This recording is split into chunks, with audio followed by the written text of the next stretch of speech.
नमस्कार, आप देख रहे हैं नेशन न्यूज और मैं हूं आपके साथ अंकिता गरिमा। दिल्ली के जंतर मंतर से शुरू हुआ आरक्षण हटाओ आंदोलन पिछले कुछ दिनों में सड़क से लेकर सोशल मीडिया और अब सीधे राजनीति के गलियारों तक पहुंच गया है। 21 अगस्त को दिल्ली के जंतर मंतर पर बड़ी संख्या में लोग आरक्षण व्यवस्था में बदलाव और यूजीसी के इक्विटी रेगुलेशन से जुड़े मुद्दों को लेकर जुटे।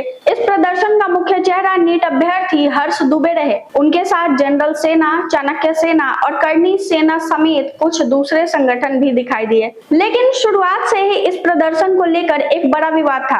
क्या जंतर मंतर पर प्रदर्शन की अनुमति थी? दिल्ली पुलिस का कहना था कि जंतर मंतर पर इस प्रदर्शन की अनुमति नहीं दी गई थी। पुलिस ने प्रदर्शनकारियों को रामलीला मैदान जाने को कहा और वहां अधिकतम 500 लोगों के शांतिपूर्ण प्रदर्शन के लिए एनओसी दिए जाने की बात सामने आई। प्रदर्शनकारी हालांकि जंतर मंतर से हटने को तैयार नहीं हुए, जिसके बाद पुलिस और प्रदर्शनकारियों के बीच तनाव बढ़ा।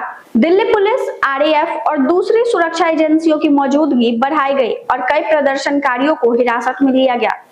अलग अलग रिपोर्टों में 50 से ज्यादा लोगों को हिरासत में लिए जाने की बात सामने आई है। यानी इस पूरे घटनाक्रम को सिर्फ आरक्षण के समर्थन या विरोध के तौर पर देखना अधूरा होगा।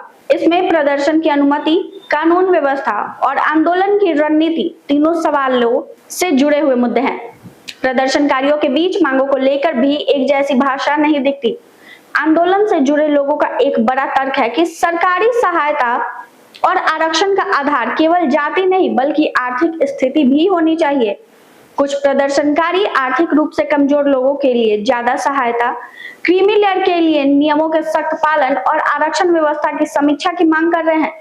यूजीसी के इक्विटी रेगुलेशंस को लेकर भी विरोध दर्ज कराया गया। आरक्षण का मूल उद्देश्य ऐतिहासिक सामाजिक भेदभाव और पर्याप्त प्रतिनिधित्व की कमी को एड्रेस करना है, जबकि ईडब्ल्यूएस जैसी व्यवस्था आर्थिक कमजोरी को आधार बनाती है। इसीलिए गरीब को मदद मिलनी चाहिए और जाति आधारित आरक्षण खत्म होना चाहिए। ये दो अलग अलग नीतिगत सवाल हैं। अब आते हैं आरक्षण के मौजूदा आंकड़ों पर। केंद्र सरकार की सीधी भर्ती में अखिल भारतीय स्तर पर खुली प्रतियोगिता के तहत एससी के लिए 15%, एसटी के लिए 7.5% और ओबीसी के लिए 27% आरक्षण है। इसके अलावा ईडब्ल्यूएस के लिए 10% आरक्षण का प्रावधान है। इसका मतलब ये नहीं है कि देश के हर राज्य और हर परीक्षा में बिल्कुल यही प्रतिशत लागू होता है। राज्यों में व्यवस्था अलग हो सकती है और कई जगह स्थानीय आबादी के हिसाब से प्रतिशत अलग है।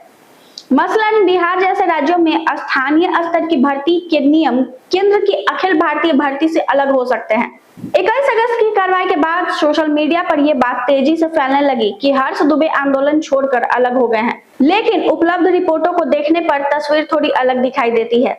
22 अगस्त को पुलिस कार्रवाई के बाद हर्ष दुबे का बयान सामने आया। उन्होंने कहा कि आंदोलन कमजोर नहीं हुआ है और सरकार तथा पुलिस प्रशासन से बातचीत चल रही है।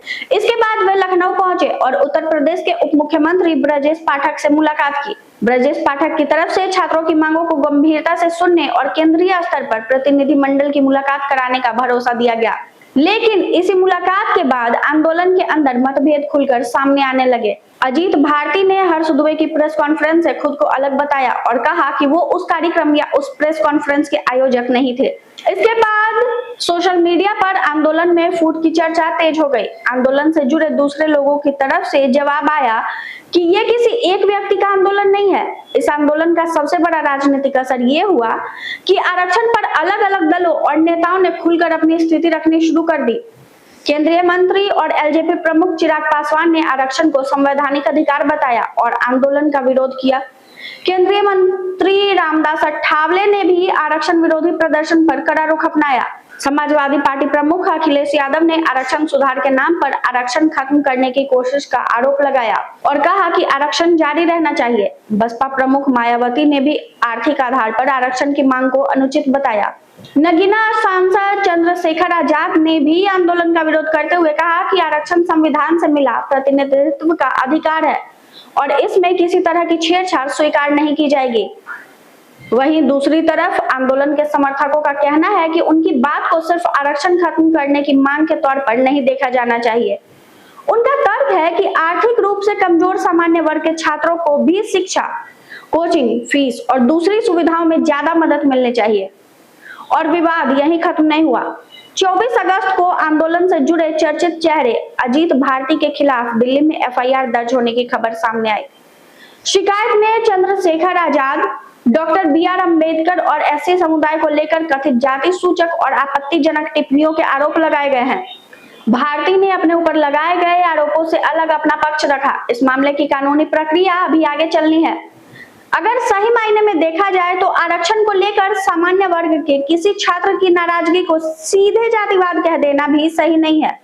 अगर किसी छात्र को लगता है कि मौजूदा व्यवस्था में सुधार की जरूरत है तो उस पर बहस होनी चाहिए, लेकिन दूसरी तरफ भारत में जातिगत भेदभाव और ऐतिहासिक असमानता को नजरअंदाज करके सिर्फ मेरिट की बात करना भी तस्वीर का आधा हिस्सा है। मेरिट सिर्फ परीक्षा में मिले नंबर का नाम नहीं है। किसी बच्चे को कैसे स्कूलिंग मिली, परिवार की आर्थिक स्थिति क्या रही, सामाजिक भेदभाव का सामना करना पड़ा या नहीं, ये चीजें भी अवसरों को प्रभावित करती है। इसलिए असली बहस शायद ये नहीं होनी चाहिए कि आरक्षण हटाओ या आरक्षण बचाओ। असली सवाल ये होना चाहिए कि आरक्षण का लाभ सबसे जरूरतमंद तक कैसे पहुंचे, व्यवस्था में जो कमियां हैं उन्हें कैसे सुधारा जाए और साथ ही किसी भी समुदाय के गरीब छात्र को शिक्षा और अवसर से वंचित न होना पड़े। आज की स्थिति में आरक्षण हटाओ आंदोलन खत्म नहीं हुआ है, लेकिन ये भी साफ है कि इसके अंदर नेतृत्व और रणनीति को लेकर मतभेद है। पुलिस कार्रवाई ने इसे और बड़ा मुद्दा बना दिया और राजनीतिक दल अब खुलकर अपनी अपनी लाइन खींच रहे हैं। आने वाले दिनों में असली परीक्षा आंदोलन की होगी। क्या ये सिर्फ सोशल मीडिया की बहस बनकर रह जाएगा या अपनी मांगों को स्पष्ट नीति, प्रस्ताव और संवैधानिक बहस में बदल पाएगा? फिलहाल इतना जरूर कहा जा सकता है कि जंतर मंतर से उठी ये आवाज अब सिर्फ आरक्षण की बहस नहीं रही। ये भारत में मेरिट, सामाजिक न्याय, आर्थिक असमानता और राजनीतिक प्रतिनिधित्व, इन चारों के बीच टकराव की बड़ी बहस बन चुकी है। फिलहाल के लिए इतना ही। देखते रहिए नेशन न्यूज। धन्यवाद।